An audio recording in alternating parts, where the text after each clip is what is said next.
dirahmati dan dimuliakan oleh Allah Subhanahu wa taala.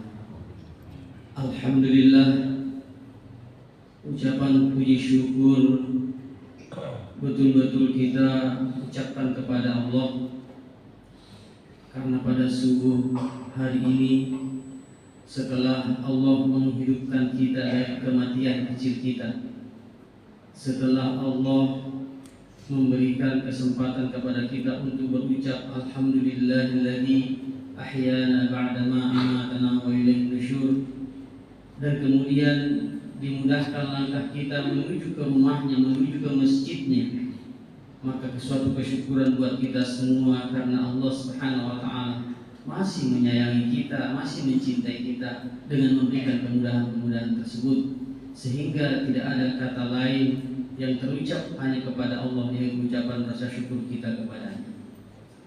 Salawat dan salam semoga senantiasa tercurah kepada Rasulullah Muhammad SAW.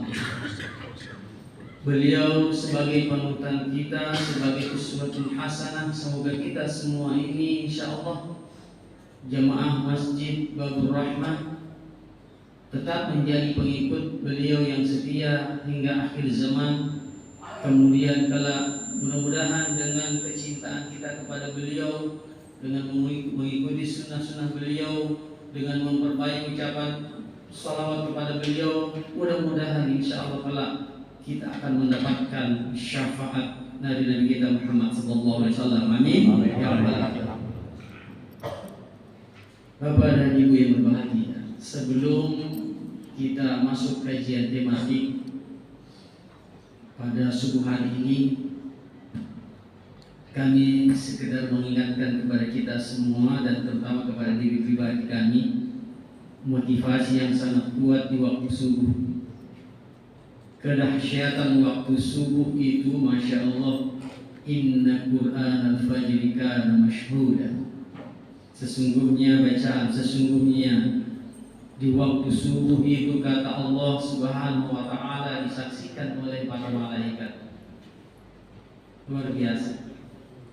Bapak dan Ibu, bahkan Rasulullah mengatakan barang siapa yang menunaikan sholat 2 rakaat sebelum subuh, jadikan SOP-nya begini. Ini ada namanya sholat sunnah rawatib yang disebutkan oleh Rasulullah dari istri beliau Ummu Habibah, bahwasanya selain disebutkan bahwa barang siapa yang tidak meninggalkan 12 rakaat setiap hari, ya, sholat sunnah rawatib namanya, ada yang disebut dengan qobliyah, yaitu sebelum dikumandangkannya iqamah, jadi setelah azan dan sebelum dikumandangkan iqamah. Ada namanya ba'diyah. Kata Rasulullah dari Ummu Habibah tadi bahwa barang siapa yang menjaga sholat sunnah rawatibnya, sholat sunnah 12 rakaat dibilang, maka Allah akan membangunkan baginya rumah di surga. Lalu sholat apa kata Bapak dan Ibu? Saya mengambil waktu subuh dulu. Jadi 2 rakaat sebelum subuh, kemudian 4 rakaat sebelum duhur, jadi sudah 6. 2 rakaat setelah duhur, jadi 8. 2 rakaat setelah maghrib, jadi 10. Dan 2 rakaat setelah isya, jadi 12. Itulah Rasulullah dengan tegas mengatakan, setelah Ummu Habibah mendengarkan langsung dari beliau, maka Ummu Habibah tidak pernah meninggalkan 12 rakaat sholat sunnah rawatib. Dan termasuk dalam riwayat disebutkan bahwa Rasulullah SAW tidak pernah meninggalkan 2 rakaat sebelum subuh walaupun beliau dalam perjalanan. Jelas sekali rakaat al-fajri, kata Rasulullah. Salat sunnah 2 rakaat yang dimaksudkan salat sunnah rawatib di sini adalah qabliyah. Setelah azan dikumandangkan, terus kita salat 2 rakaat dulu, kata Rasulullah, khairun minad dunya wa ma fiha. Lebih baik daripada dunia beserta seluruh isinya, masya Allah. Kalau kita melihat Bapak dan Ibu, kalau kita mau searching di internet, Kita lihat orang terkaya di dunia ini siapa? Banyak sekali kan rata-rata orang barat yang menduduki posisi 10 teratas orang paling kaya di dunia.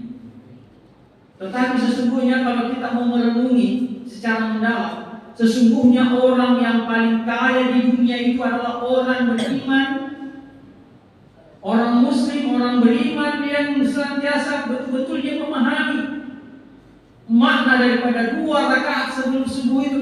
Kata Rasulullah, khairun minad dunya wa ma fiha, lebih baik daripada dunia beserta seluruh isi. Inilah motivasi bagi orang beriman kepada dia. Dan setelah kita melaksanakan sholat sunnah 2 rakaat itu, lalu kita mendekatkan sholat subuh. Yang saya katakan tadi disaksikan oleh malaikat yang Rasulullah mengatakan bahwa waktu sholat di antara 5 waktu sholat ini yang sangat berat bagi orang-orang munafik atau ada kemunafikan dalam hatinya adalah sholat subuh. Jadi yang sholat yang sangat berat itu bagi orang munafik atau ada penyakit dalam dirinya adalah sholat subuh. Ada juga mengatakan selain sholat subuh, sholat Isya. Bapak dan Ibu berbahagia. Sehingga inilah yang kemudian, kalau kita betul-betul memahami daripada esensinya, ilmu tentang bagaimana agama kita ini, sangat luar biasa kalau Rasulullah mengatakan begini, bahwasanya ilmu itu maksudnya ilmu agama, dengan dipelajarinya, dengan kita betul-betul termotivasi bergairah untuk mengikuti kajian-kajian seperti ini, maka insya Allah akan memudahkan jalan kita menuju ke surganya. Amin ya rabbal alamin. Bapak dan Ibu berbahagia. Baik. Adapun tema kita pada subuh hari ini adalah berkaitan tentang bagaimana kita ini mencapai gelar muttaqin, gelar orang yang bertakwa. Jadi bukan sekedar gelar yang disematkan dari orang lain, tapi langsung Allah menyematkan. Sebagaimana dalam firman Allah, kalau masuk bulan suci Ramadan, yang dilansir disampaikan oleh para ustaz kalau awal Ramadan, ya ayyuhalladzina amanu kutiba alaikumus shiyam kama kutiba alal ladzina min qablikum, disebutkan akhirnya la'allakum tattaqun. Coba kita perhatikan, yang diundang oleh Allah, input daripada penggembelengan bulan suci Ramadan, yang dipanggil, yang diundang oleh Allah, yang diajak oleh Allah adalah hanyalah orang-orang beriman. Ya ayyuhalladzina amanu. Jadi kalau kita melihat dari konteks, dari input orang beriman saja yang diundang, itu sudah banyak memang orang yang tidak lolos. Sudah banyak orang yang gugur dalam seleksi. Nah, setelah alhamdulillah kita ini sudah termasuk dalam golongan orang-orang yang diundang oleh Allah Subhanahu wa taala dengan memiliki keimanan walaupun sedikit. Kemudian proses yang Allah buka lebar-lebar itu adalah 1 bulan penuh di bulan suci Ramadan. Itulah yang disebut dengan siam, itulah disebut dengan puasa beserta seluruh rangkaian-rangkaian ibadah yang Allah Subhanahu wa taala telah perintahkan kita, yang dicontohkan oleh Nabi kita Muhammad sallallahu alaihi wasallam. Maka yang membuat kita ini insya Allah akan mendapatkan gelar di sisi Allah, menjadi orang yang takut kepadanya, menjadi orang yang bertakwa, itu sangat bergantung daripada proses yang kita lakoni, yang kita jalani di bulan suci Ramadan. Jadi tidak serta-merta Bapak dan Ibu, orang-orang yang masuk di bulan suci Ramadan keluar langsung menjadi orang muttaqin, tidak mungkin, tidak serta-merta. Oleh sebab itu kenapa Allah Subhanahu wa taala menggunakan kata la'allakum, yang bahasa Indonesianya adalah mudah-mudahan, semoga, berarti tidak serta-merta. Oleh sebab itu Bapak dan Ibu, bagaimana kita supaya bisa menggapai yang namanya muttaqin? Maka proses itu yang kita perbaiki betul-betul. Maka saya selalu mengatakan bahwasanya kalau betul-betul kita ini merasa bahwa tahun ini adalah Ramadan terakhir bagi kita, maka sangat wajar kalau kita memberikan yang kualitas terbaik ibadah kita kepada Allah Subhanahu wa taala. Semuanya terjaga. La'allakum tattaqun, supaya kita ini betul-betul menjadi orang yang bertakwa. Lalu bagaimana orang yang bertakwa itu Bapak dan Ibu? Nah, ini sudah mulai masuk. Di dalam Al-Qur'an ada 2 hal yang Allah Subhanahu wa taala Perintahkan untuk disegerakan. Jangan ditunda-tunda. Apakah itu? Allah menyebut dalam surah Al-Imran ayat 133. A'udzubillahi minasyaitonir rajim. Wasari'u ila maghfiratin min rabbikum wa jannatin 'arduha as-samawati wal ardh u'iddat lil muttaqin. Jadi dua hal ini yang kata Allah harus disegerakan. Wasari'u, bersegeralah kalian. Kita semua diperintahkan oleh Allah untuk bersegera ke dua hal. Bercepat-cepat untuk dua hal. Apa itu? Ila maghfiratin. Yang pertama adalah kita disuruh ini cepat-cepat memohon ampun kepada Allah, karena kita tidak tahu kapan ajal kita tiba. Makanya Allah mengatakan, ayo jangan tunda-tunda, ini namanya bertobat kepada Allah Subhanahu wa taala. Jangan tunda-tunda, ini banyak-banyak beristighfar kepada Allah. Ila maghfiratin min rabbikum. Jadi beristighfar kepada Allah. Wa jannatin 'arduha as-samawati wal ardh, dan juga bersegeralah kata Allah Subhanahu wa taala untuk senantiasa berada pada lingkupan orang-orang penghuni surga. Maksudnya kita disuruh untuk bagaimana mengejar surga itu. Tentunya dengan iman dan amal soleh. Jadi Allah Subhanahu wa taala menyuruh kita untuk banyak bertobat kepadanya, kemudian mengejar yang namanya surga, melakukan amalan-amalan surga memang di dunia ini. Untuk siapakah itu? U'iddat arduha as-samawati wal ardh, kepada ibu. Jadi surga ini seluas langit dan bumi. Bahkan Rasulullah pernah mengumpamakan bahwa perbandingan antara bumi, antara dunia yang kita tempati ini dengan akhirat di sana yang kita mau datangi, yang pasti sudah kita harus datangi di sana. Perbandingannya kata Rasulullah seperti engkau mencelupkan jarimu di laut, jari telunjuk, lalu diangkat, maka meneteslah satu tetes air. Maka Rasul mengatakan, inilah satu tetes yang mengalir di aku dari telunjuk. Setelah saya celup di air di air laut ini, maka itulah besarnya dunia, besarnya bumi yang kita tempati, besarnya dunia yang kita tempati. Sedangkan lautan luas itu, itulah adalah luasnya akhirat. Arduhas samawati wal ardh, luasnya langit dan bumi. Surga yang tidak pernah dilihat kenikmatan sebelumnya, surga yang pendengaran kita belum pernah kita dengar sebelumnya kenikmatan-kenikmatan tersebut, surga yang kenikmatan-kenikmatannya tidak pernah kita sentuh dan kita tidak pernah bayangkan sebelumnya, saking nikmatnya di surga. Namun untuk siapakah itu? U'iddat lil muttaqin, itu diperuntukkan bagi orang-orang yang bertakwa. Lalu pertanyaannya, dalam konteks surah Al-Imran ayat 133 sampai 135 jelas sekali Allah menyebutkan bahwasanya orang bertakwa itu yang pertama, alladzina yunfiquna fis sarra'i wad dharra. Masya Allah. Karakteristik, tanda-tanda, ciri-ciri orang yang bertakwa yang pertama itu adalah mereka yang menginfakkan hartanya. Yunfikuna bis-sarra'i wad-dharra, orang yang senantiasa bersedekah, orang yang senantiasa berinfak, baik itu dalam keadaan dia lapang, dalam keadaan dia berpunya, walaupun dalam keadaan dia sempit, walaupun dalam keadaan dia tidak berpunya. Maka disitulah sebenarnya dilihat bagaimana Bapak dan Ibu, zakat, infak, dan sedekah itu menjadi istilahnya pokok bahasan, menjadi bahasan dalam kehidupan kita. Kenapa? Sebab kalau kita perhatikan surah Al-Munafiqun ayat ke-10 Bapak dan Ibu, pada saat ada orang yang mau dicabut nyawanya, kemudian dia minta tenggang waktu supaya ditunda, dia minta kepada Allah Subhanahu wa taala, ya Allah, tundalah sedikit ini ajalku.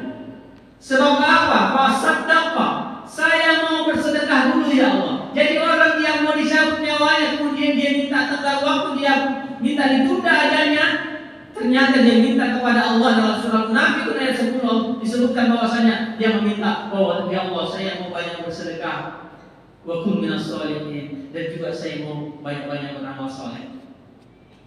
Jadi dan Bapak dan Ibu berbahagia, orang-orang bertakwa itu Masya Allah, dia yakin bahwa sesungguhnya harta yang kita miliki bukanlah harta yang kita simpan di bank, tetapi harta yang kita miliki adalah apa yang kita keluarkan di jalan Allah.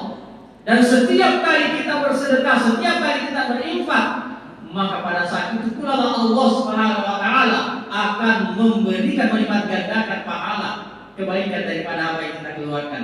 Maka Allah Subhanahu wa taala sampai menyebutkan mathalul ladzina yunfiquna amwalahum fi sabilillah. Perumpamaan orang yang berinfak di jalan Allah ibaratnya dia menanam sebuah benih. Coba luar biasa secara gamblang Allah sampaikan. Kemudian benih ini kata Allah Subhanahu wa taala, Allah tumbuhkan menjadi sabana sanabil. Allah tumbuhkan menjadi 7 tangkai. Jadi kita yang istilahnya kalau satu kali kita bersedekah, berinfak di jalan Allah, maka pada saat itu Allah akan membalas. Pertama Allah tumbuhkan 7 tangkai, dan setiap tangkai kata Allah itu ditambahkan lagi 100 butir mi'atu habbah. Berarti 100 dikali 7, 700 kali lipat. Dan orang yang bertakwa itu dia pandai-pandai melihat waktu yang ekstrim untuk bersedekah.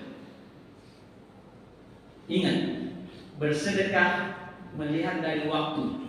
Kalau kita bersedekah setiap hari, insya Allah walaupun 1000, maka bersedekahlah di waktu subuh.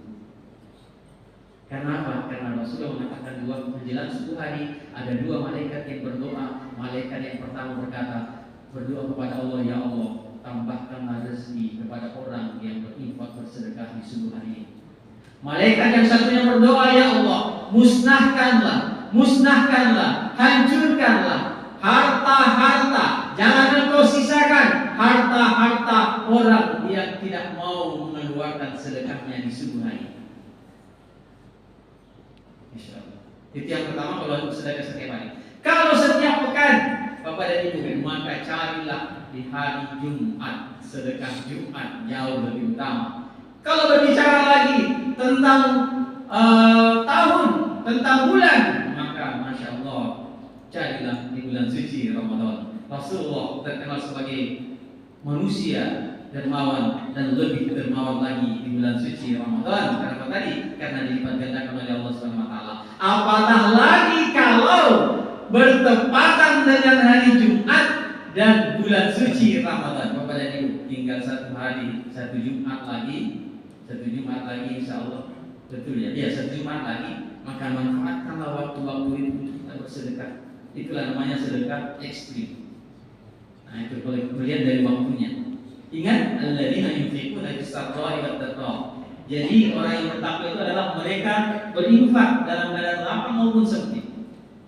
Nah, ada lagi yang namanya kalau kita melihat apakah sedekah apa yang bagus kita berikan ya. Maka kalau yang persoalan ini skala prioritasnya adalah carilah sedekah yang sifatnya jariyah, yang mengalir. Apa contohnya? 1 keramik kita sumbangkan untuk masjid kita di Babur Rahmah ini. Kemudian pada saat kita meninggal, 1 keramik ini masih selalu ditempati sujud oleh jamaah, maka pahalanya akan mengalir. Idza mata insan, ketika meninggal manusia. Idza mata ibnu Adam, ketika meninggal anak cucu Adam, inqata amaluhu, terputus semua amalnya, terputus semua pahalanya, illa min talatin, kecuali 3 hal kata Rasulullah. Yang pertama itu adalah sedekah ginjalnya. Sedekah yang sifatnya mengalir. Apalagi yang mengalir sifatnya wakaf Al-Quran. Kalau kita memiliki kelebihan harta atau kita memiliki harta, kita berikan saja Al-Quran yang harganya 100.000, lalu kita bawa ke pondok-pondok tahfiz. Setiap anak-anak santri tahfiz Quran, hafiz Quran di pondok tahfiz itu membaca 1 huruf. Kan disebutkan oleh Rasulullah bahwa 1 huruf yang kita baca insya Allah akan dikalikan menjadi 10. Jadi 1 huruf mendapatkan 10 pahala.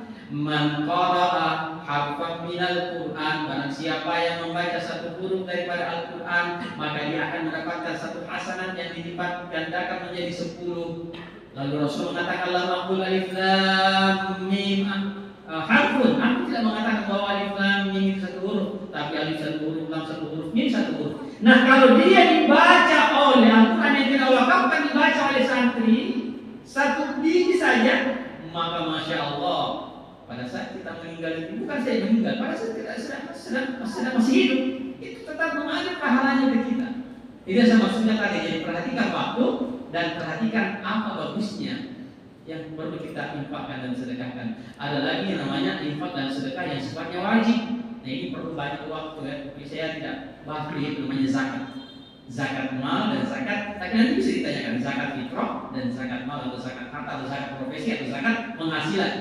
Ya, itu baik. Itu yang pertama Bapak dan Ibu. Terus yang kedua, bahwa selain alladzina yunfiquna fi sarra'i wad dharra wal kaziminal ghaiz. Ciri khas orang yang bertakwa kata Allah Subhanahu wa taala yaitu orang yang menahan amarahnya. Ada seorang meminta nasihat kepada Rasulullah. Ya Rasulullah, berilah aku nasihat. Rasulullah tahu bahwa orang ini sesungguhnya pemarah.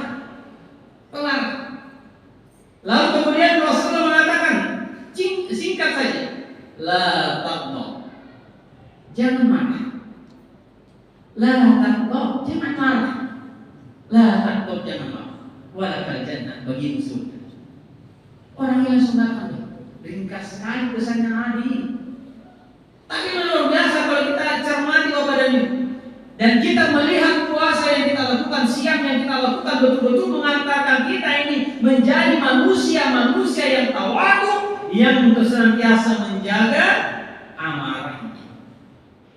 Saking bagaimana Rasulullah itu memberikan pendidikan kepada kita semua, sampai Rasulullah mengatakan, jika ada seseorang yang menghinamu dan mempermalukanmu dengan sesuatu yang dia ketahui ada padamu, maka janganlah engkau membalasnya dengan sesuatu yang engkau ketahui ada padanya.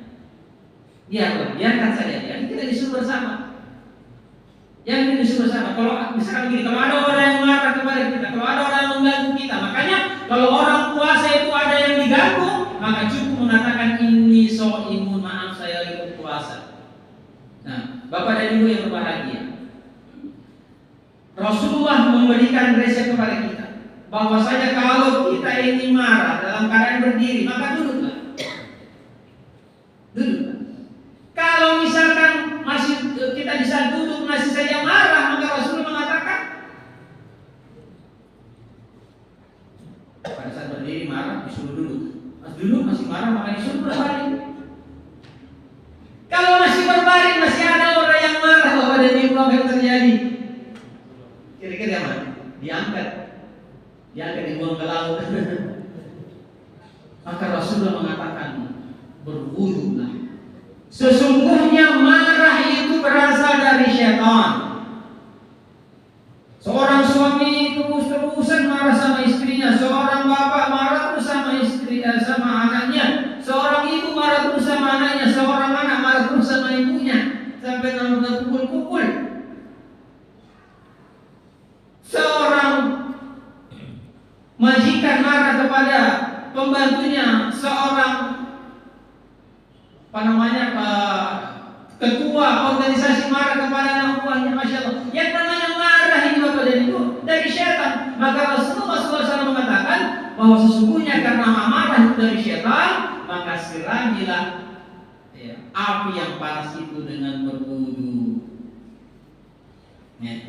Maka kalau kita melihat lulus tidaknya kita dalam bulan Ramadan, maka apakah kita mampu 11 bulan ke depan? Masya Allah. Kalau di bulan suci Ramadan kan, kalau kita ini Masya Allah, kita ada juga betul-betul waktu kita itu betul-betul tertahan untuk marah. Kenapa? Karena kan manal biada oleh zur. Siapa yang tidak bisa menjaga dari perkataan-perkataan yang buruk, maka Allah tidak membutuhkan lapar dan hausnya. Tidak ada makna dari sisi puasanya. Nah, itu yang berikutnya setelah infak, kemudian menahan marah, kemudian wal afina 'anil nas, memaafkan orang lain. Kalau ada orang yang bersalah, membuat kesalahan kepada kita, maka maafkanlah, karena memaafkan itu adalah insya Allah ciri penghuni surga.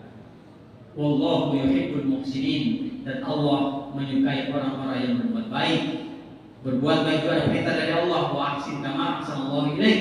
Berbuat baiklah kepada manusia sebagaimana Allah telah berbuat kepada kita. Kemudian yang terakhir Bapak dan Ibu, walladzina idza fa'alu fahishatan aw dzalamu anfusahum dzakurullaha fastaghfiru lidzunubihim. Orang yang bertakwa kepada Allah Subhanahu wa taala, apabila dia melakukan kesalahan, dia melakukan dosa, maka dia cepat-cepat ingat kepada Allah dan beristighfar memohon ampun kepada Allah Subhanahu wa taala. Jangan disepelekan yang namanya istighfar Bapak dan Ibu berbahagia. Bahwa tidak ada satupun manusia yang tidak punya dosa. Tapi kata Rasulullah, kullu bani Adam khata'. Setiap anak cucu Adam pasti berdosa. Setiap kita ini pasti punya dosa. Wa khairul khata', dan sebaik-baik orang yang berdosa adalah orang yang memohon ampun kepada Allah Subhanahu wa taala. Ya ayyuhalladzina amanu tubu ilallahi taubatan nasuha. Wahai orang-orang yang beriman, bertobatlah kalian dengan sebenar-benarnya taubat. Maka Bapak dan Ibu, di bulan suci Ramadan ini mari kita manfaatkan waktu-waktu sahur. Waktu-waktu sahur banyak-banyak beristighfar, memohon ampun kepada Allah. Karena waktu-waktu sahur inilah kalau istighfar kita ucapkan, maka inilah istighfar yang sangat dahsyat. Bil ashari hum yastaghfirun atau mustaghfirin bil ashar. Dalam surah Al-Imran ayat 17 dan surah Al-Zariyat ayat 18 mirip-mirip ayatnya, bahwa ucapan yang sangat dahsyat untuk kita minta ampun kepada Allah yaitu di waktu sahur, yaitu 1 jam sebelum dikumandangkannya azan subuh. Itulah yang sempat saya sampaikan teman sengaja. Saya perpendek supaya kita insya Allah banyak tanya jawab nanti sampai nanti masuk di waktu syuruk. Sekiranya demikian, mohon maaf atas segala kekurangannya. Alhamdulillah wa iyyakum ajma'in. Assalamualaikum warahmatullahi wabarakatuh. Waalaikumsalam. Silakan Bapak dan Ibu.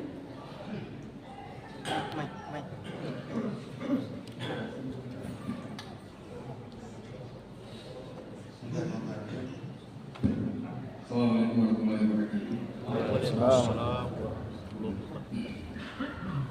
Yang ingin saya katakan mungkin belum sempat dibahas dari sini Mustafa Fakar. Yang dulu seperti salam, karena berzakat itu saya serahkan kepada para teman atau bahkan pesantren. Belakangan ada beberapa ustaz menyampaikan sama saya yang menggunakan surah Toba yang itu, bahwa zakat itu perorangan, saya penyeluruhannya. Jadi apa itu semuanya individu perorangan. Nah, di masjid kita ini tidak mungkin yang lain. Karena di dalam puasa banyak sekali permintaan zakat dalam auto dari pesantren, dari panti asuhan. Nah, persoalannya adalah kalau kita berikan kepada panti asuhan, saya yakin panti asuhan itu semua adalah dia berhak. Tapi ada keraguan di hati, apakah zakat saya itu diberikan kepada orangnya? Karena misalnya saya berikan zakat kepada panti, lalu dia jadikan untuk bangun WC, itu kan tidak kena jadinya. Walaupun sebenarnya WC itu untuk anak-anak panti juga, tapi kan persoalannya harus kepada orangnya. Sehingga dia sarankan begini, Ustaz, tolong didata orangnya. Kalau misalnya panti beberapa orang yang berhak, kemudian amplopnya ke orang ini.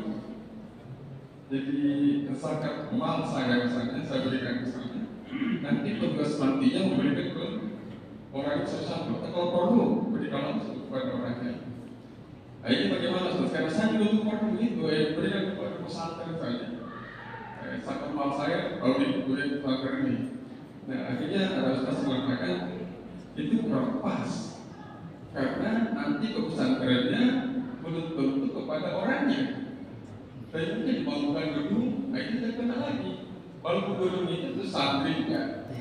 Lalu kita ada Ustaz. Assalamualaikum warahmatullahi wabarakatuh. Saya ini dulu atau langsung dijawab begitu ya? Langsung saya. Baik. Alhamdulillah betul sekali bahwasanya Bapak dan Ibu, zakat itu ya, zakat harta dimaksudkan Bapak tadi ya. Memang di dalam Al-Quran surah Taubah ayat 60 juga disebutkan tadi bahwa memang secara individu, dan itu urutannya juga itu sesuai dengan skala prioritas sebenarnya. Jadi fakir, miskin, amil dan seterusnya ada 8 asnaf namanya. Nah, jadi sebenarnya begini, memang jauh lebih utama kalau kita berikan kepada yang bersangkutan. Apalagi kita tahu bahwa memang status daripada orang tersebut, anak tersebut adalah dia fakir atau miskin. Nah, itu yang pertama untuk skala prioritasnya. Yang kedua itu kalau lembaga amil masih bisa, yang terpercaya yang saya maksudkan.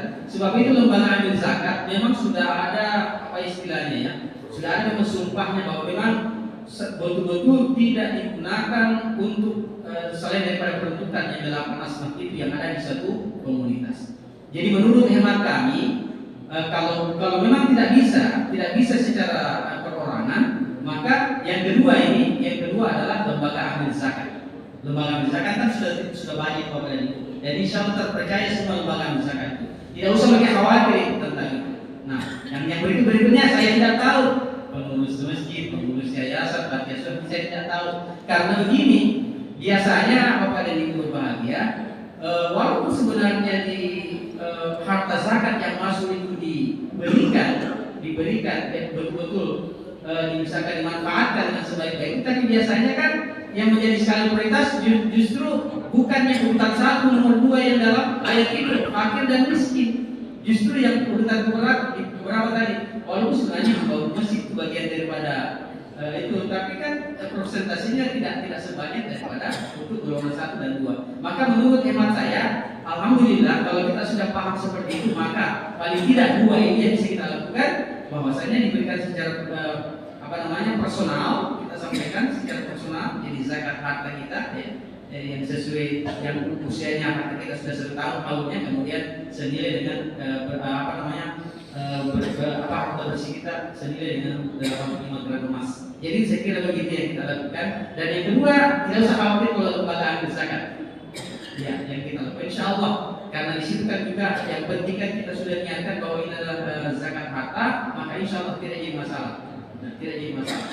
Nah, bagaimana dengan pondok-pondok tahfiz? Sebenarnya ada juga pondok tahfiz yang memang betul-betul disalurkan sesuai dengan apa yang menjadi kemauan daripada muzaki yang berzakat. Jadi Bapak dan Ibu kita harus pandai-pandai juga melihat mana pondok-pondok, tidak jadi masalah juga Pak. Kalau tapi sekali lagi kalau masalah tadi kita pertama dengan yang lembaga zakat itu yang saya kira yang kan biasanya sesudah zakat itu dikumpul, kita ada dikirim ke Basnas. Malah sepertinya wajib karena sudah ada ini belum ke Basnas. Nah kita tahu kalau kita ke Basnas itu oke lah kita percaya, tapi kadang-kadang harus untuk proposal minta untuk dikasih ke ini kan bagaimana? Saya sampaikan mungkin itu pikiran saya, kenapa tidak dihabiskan di kota di masjid itu? Kenapa harus ke Basnas? Padahal kan itu masih banyak mungkin warga kita yang perlu. Nah, kenapa harus ke sana? Dan itu kembalinya tidak mudah kalau minta, harus proposal lagi. Nah ini kan bagaimana caranya? Ya, kan sebab kita berada di satu negara yang punya aturan, jadi harus pemanfaatannya. Karena kita jelaskan di apa 60 itu 8 asnaf itu harus menerima.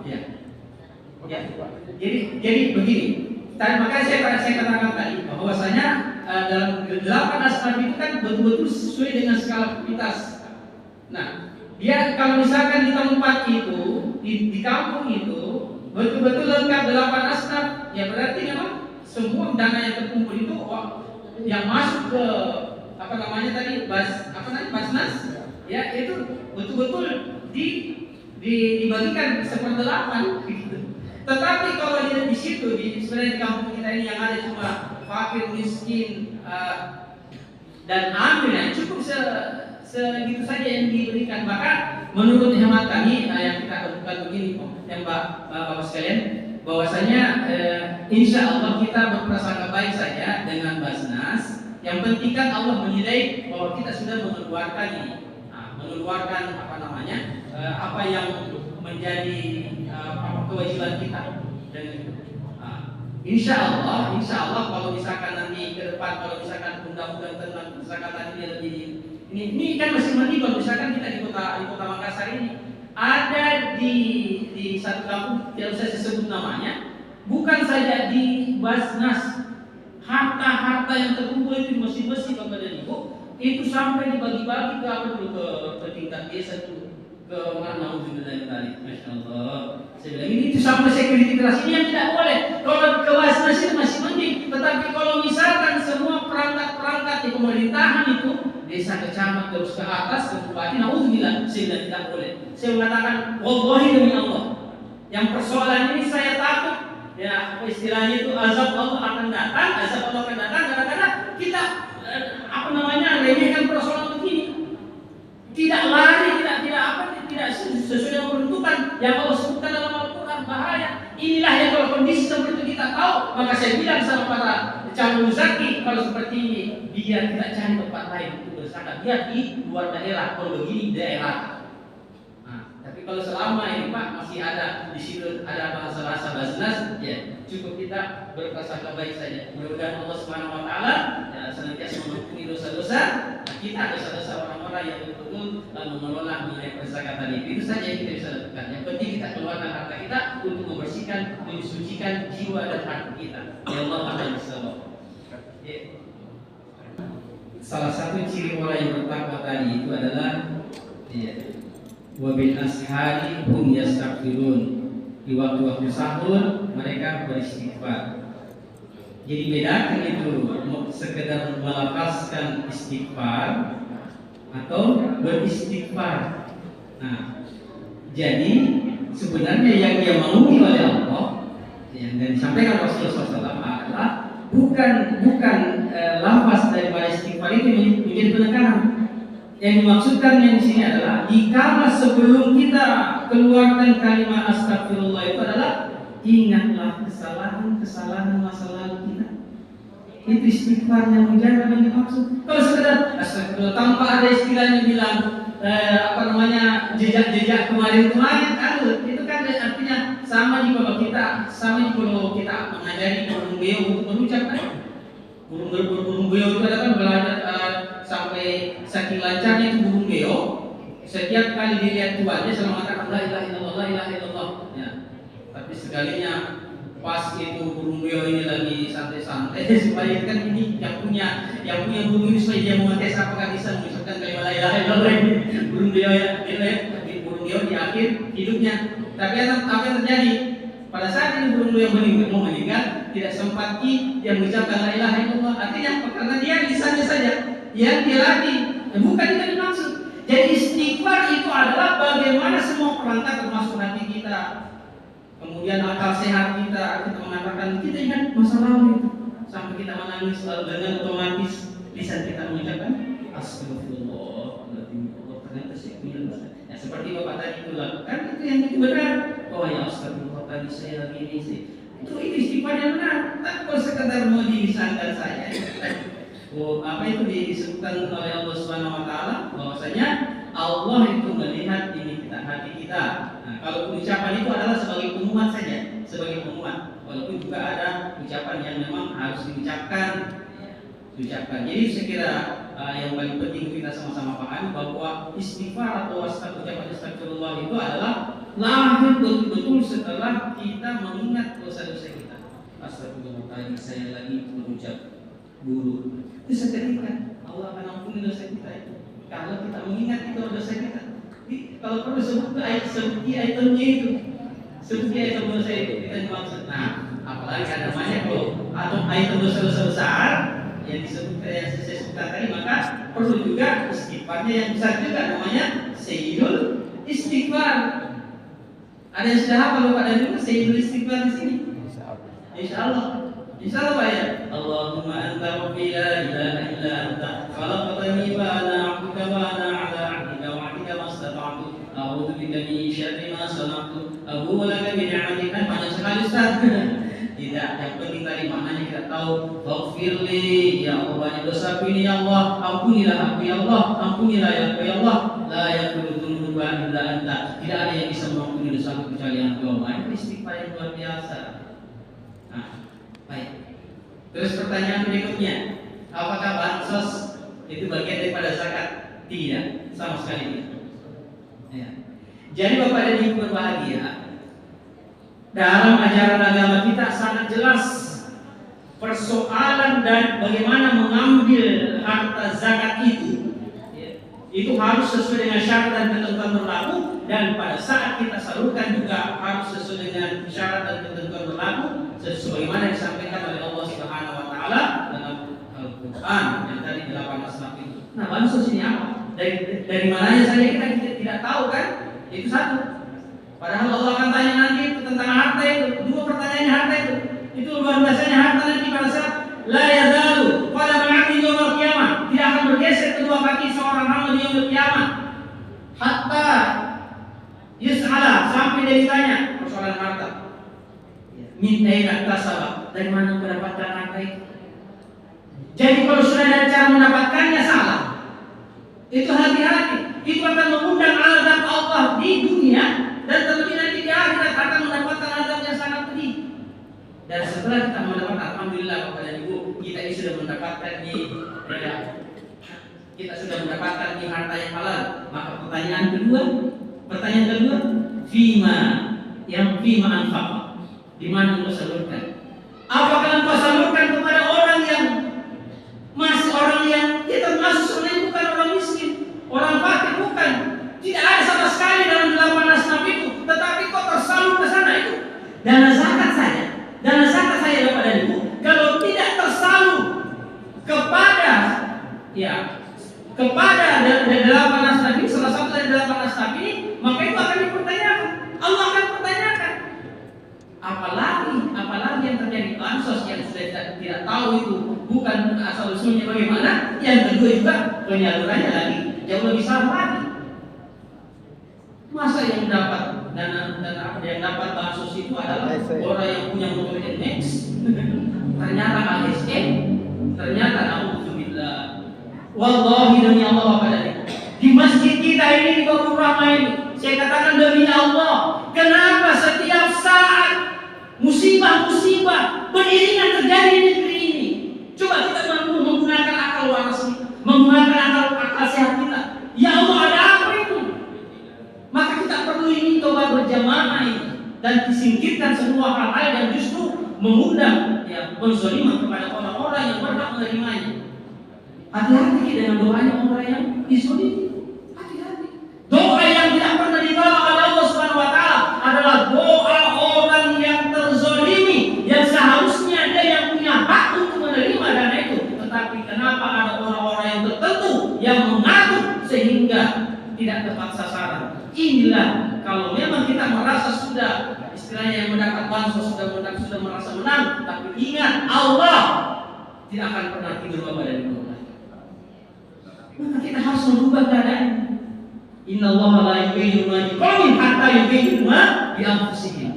Allah tidak akan merubah keadaan suatu kaum kalau bukan kaum itu sendiri berupaya. Bagaimana cara upaya kita? Kita sampaikan kebenaran itu. Kita sampaikan kebaikan itu, apalagi kita punya status level tinggi di tengah masyarakat, maka disitulah kita punya hak Bapak dan Ibu. Karena Rasulullah mengingatkan, man ra'a minkum munkaran falyughayyirhu biyadihi. Jika engkau melihat sebuah kemungkaran, itu kan kesalahan, maka cegahlah dia dengan power yang kita miliki. Wa in lam yastati, jika tidak mampu, maka dengan lisan sampaikan. Dan jihad yang paling besar kata Rasulullah itu adalah memberikan nasihat kepada orang yang diberikan wewenang lebih tinggi daripada kita. Itu jihad. Lalu sekarang mana kita? Saleh, Pak, Saleh, Ustaz, bukan Ustaznya ini. Apalagi jadi ini adalah dalam bansos jelas bukan zakat, dan jelas yang kemudian yang berikutnya adalah seharusnya itu kalau dia bagian daripada apa infak dan sedekah, salah juga karena apa diberikan orang yang bukan pada sasaran. Jadi begitu, Masya Allah. Barakallahu fiikum. Ibu-ibu tidak ada yang bertanya Ibu? Sudah tahu semua? Kalau sudah tahu semua berarti saya yang bertanya. Jam berapa waktu ini semakin Sudah masuk waktu. Oh, sudah masuk. Oke. Alhamdulillah sudah masuk waktu. Masya Allah.